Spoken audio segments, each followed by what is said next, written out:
Hi, it's Hannes, and today I'd like to talk to you about a concept of integration. I see that the society that we're in wants to separate everything, and the financial system has to separate everything because otherwise they're not going to have any reason to exist.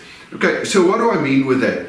The financial system wants to separate you from your money, you from your planning, you from your responsibilities, because the moment that they do that, they can have and do have a hold over you. In other words, they're going to control you.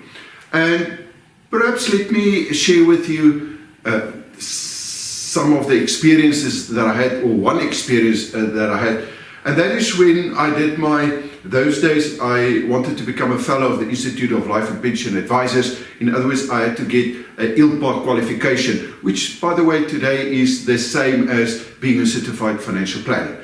So in order to get this qualification, there were 4 subjects that we had to pass, and that was we had to pass retirement planning, estate planning, business planning, as well as investment plan. We needed to be able to do those 4 things. And when I started preparing for this, now please remember that when I subscribed to this, I've already bought my first free property. In other words, I already started to see that there's a massive difference between getting an academic qualification in terms of financial planning and really becoming financially free. So I already separated the idea, basically, and understood the idea that retirement planning and financial freedom is not necessarily the same thing, because we can plan for retirement, never to become financially free. So we have to incorporate the idea. So the idea is actually one idea, that of financial freedom. But there's 4 subjects, okay? So the reason why they put it as 4 subjects, they want you to specialize so that you cannot see and understand that it's not going to help you at the end of the day. So if you give your money to someone else, you've got no control over that money, and you cannot plan, literally, you cannot plan, but people don't see it, for your retirement plan, because someone else is doing the planning for you. You can't plan your estate because you're not planning it, someone else is planning it at a fee and at commission. You can't plan your business because someone else tells you what to do in your own damn business, and the same with your investments.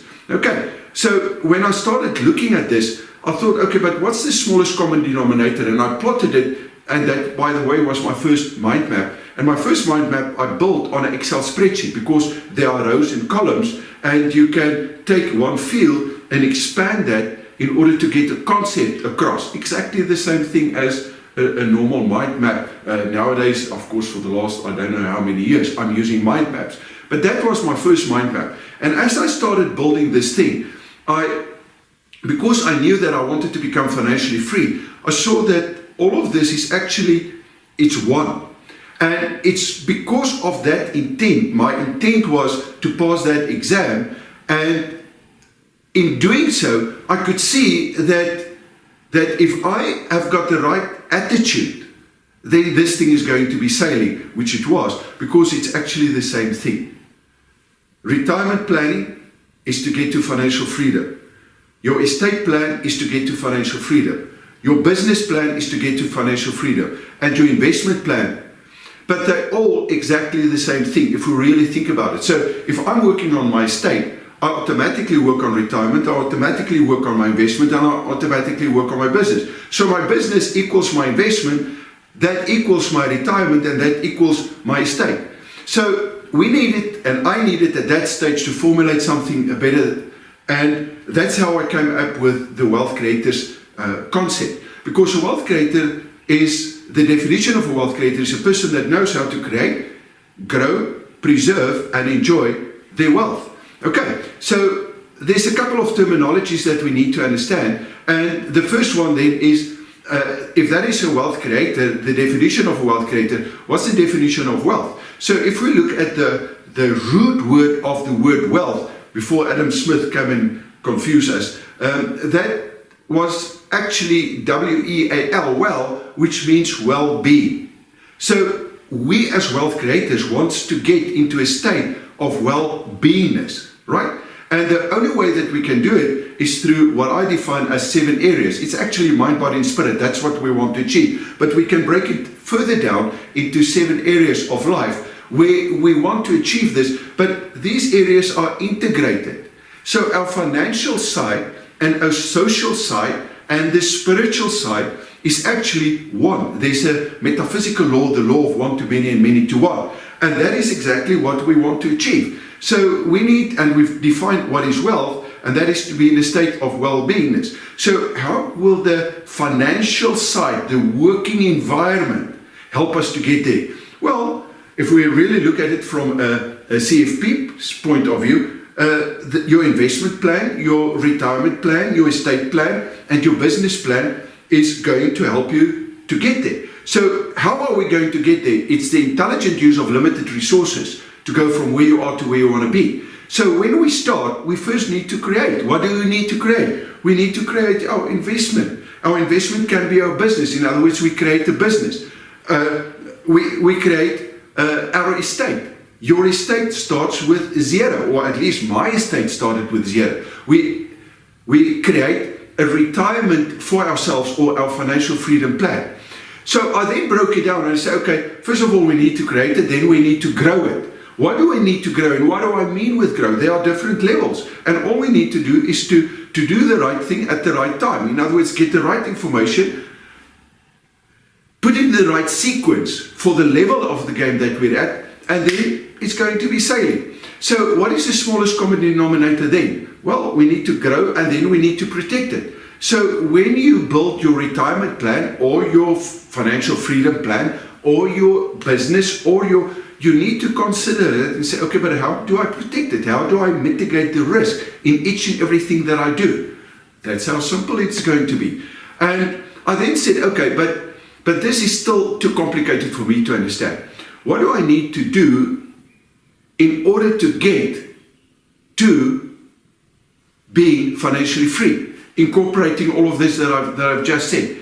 And I came to the conclusion that there's just one thing that I need to do. In other words, I need to find out what is my financial freedom growth rate. Because the moment that I know what my financial freedom growth rate is, now I can use these vehicles, or this method that they say, and it becomes totally irrelevant what method you're going to use, to get a growth on my surplus that's going to be bigger and better than my financial freedom growth rate. That's all. So the moment that I know how to do that through my business, or through my investment, or through my estate, or through my financial freedom retirement, then I don't have to worry about the rest, because all of these, the 4 disciplines, the 4 separate disciplines, is actually one discipline. That's financial freedom. And the only way to do that is by getting my financial freedom growth rate. Now, I then break it down and I said, okay, the only thing that I need to focus on is to make sure that my investment growth rate is higher than my financial freedom growth rate. How the hell I'm going to do it becomes totally irrelevant as long as I do it. And we know that the best investment that you can make is to invest in yourself. And a lot of people don't understand that. And that is why they listen to the financial experts and the gurus out there, where they say, okay, base your financial freedom on these 3 classes, or 4 classes, or 20 classes of investments. And all of those investments are basically a separation. Instead of integration, it's a separation. And why? Because we are learned not to take responsibility. We want to give our responsibility away to someone else to give us financial freedom. It simply can't work. So the basic principle of a wealth creator is a person that takes full responsibility for every aspect of their well-beingness. That is basically that. Okay, so that strategy that I had, the intelligent use of limited resources to go from where you are to where you want to be, I incorporate that into a formula called the Formula for Riches. And later years, many years later, I actually did my PhD on that formula and how that formula works. And as you can see, I've put in a hell of a lot of time and effort into this. And this is how to use a formula in order to develop entrepreneurs and investors. Because if you know how to develop an entrepreneur and investor, understand all the risks. So a lot of time I've spent explaining what is risk in the different types of investments. Then it becomes very simple, because you mitigate the risk, and by mitigate the risk down, the growth of the investment has to go up, and it's the growth on your surplus taking risk into consideration that's going to make you rich. In other words, that's going to give you financial freedom in areas like your investments or your business or, your estate. Right. So that was, I wanted to share that with you. So integrate your life, integrate your finances with your social life, integrate that with your family life, integrate that with the spiritual life that you've got, integrate that with your physical life, so don't separate it, because everything boils down to us being fulfilled. In other words, to have a feeling and experience of well-beingness. In other words, what we are really trying to do is to move up on the energetic levels, and where you can get to a state of mind where you trust yourself, or an energetic level where you can trust yourself, where you calibrate high enough to trust yourself, so that you can have love, joy, peace, patience, kindness, goodness, faithfulness, gentleness, self-control. All of these is a very high calibration of energy, and unless we're going to strive towards that, it's meaningless. We are going we're going to diversify. We're going to start to separate all of these different concepts, and we cannot separate. That's what I'm trying to tell you. Well, it makes sense to separate, but the bottom line is we need to focus, and we need to focus in order to become the best that we can be. And the way to do that, as far as I'm concerned, you don't have to agree, is to become a wealth creator. Okay, so I think I'm going to continue. I'm going to travel down to Durban. I've got a seminar there tomorrow, and I'll come back on Sunday. I've got a friend that I haven't seen for many, many years from Australia that's going to visit me.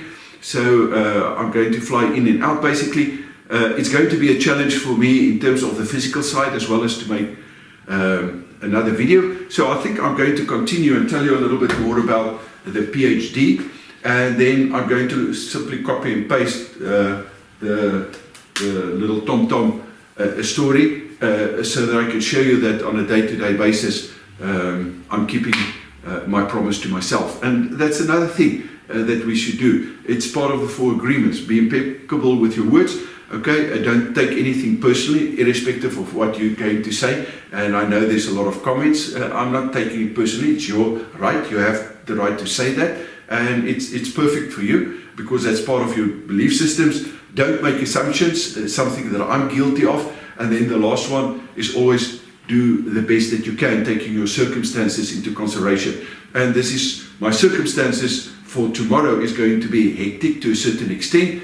And I'm not sure how I'm going to get unless I start running, and I don't like running. So I'm definitely not going to do that. I'll find another way. Okay, so thank you for listening.